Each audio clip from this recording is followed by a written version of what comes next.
A network of gun emplacements used to keep out a Japanese invasion during World War II have been given a new lease on life. The concrete bunkers and underground ammunition rooms at the entry to Lyttelton Harbour were badly damaged during the 2011 quakes and heavily tagged, but are now back in fighting form. Conan Young went to the official reopening.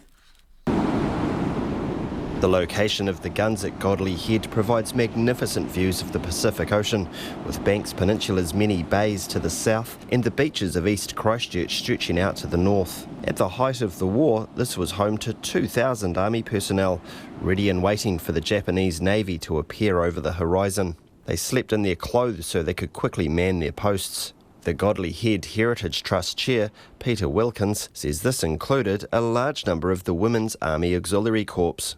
They were running out of men. We kept sending them overseas, they kept getting killed and wounded, and we kept sending more till we started to run out of men. And the women were really keen.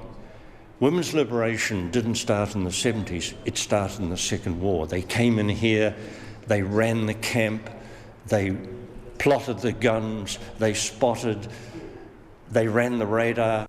Peter Wilkins says the 3 huge Vickers guns were long ago cut up and sold for scrap to, ironically, Japan. But he says the restored emplacements will ensure this history is never forgotten. You can tell people somebody was here, this was done there, but put up a lump of concrete this size in front of them, it has majesty, it has presence. The Department of Conservation has led the $440,000 project. Its operations manager, Andy Thompson, says the damage from the quakes was extensive. There was cliff shear, so portions of the cliffs fell away. Just making sure that the headland wasn't advancing toward the coast and that we weren't going to see the whole headland eventually fall into the sea. And the third area of concern was around the structural integrity of the buildings themselves. A large chunk of the restoration involved removing the screeds of tagging that had built up after years of neglect. Andy Thompson says one strategy to prevent the taggers returning was to employ street artist Wongi Wilson to paint 2 giant murals.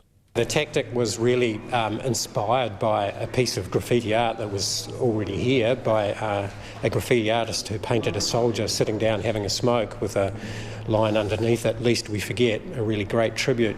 And the taggers left that alone for a long, long time. They wouldn't go near it. Wongi Wilson teamed up with the Heritage Trust's Peter Wilkins for inspiration. He just came forward with a whole bunch of different photos and just I kind of just got him to send me through as much as he could. But yeah, extremely, amazingly lucky to have these photos of the actual people from this era. You know, they're able to actually look and recognise and acknowledge the specific people in these photos. While Wongi Wilson's work is often used as a way to discourage tagging, he's reluctant to criticise those responsible for leaving their mark on public property. I understand how people, don't like tagging, but for me it's the beginning of it, really. Like without me dabbling in that as a kid, I wouldn't be doing what I do now. So, and it's all a progression. You progress through stages, and you learn and you get better as you learn. DOC is hoping the restored emplacements will provide another drawcard for an area that already attracts 100,000 visitors a year. Kei Ototahi Aho mō te hōtaka o te ahi, ko Conan Young tēnei.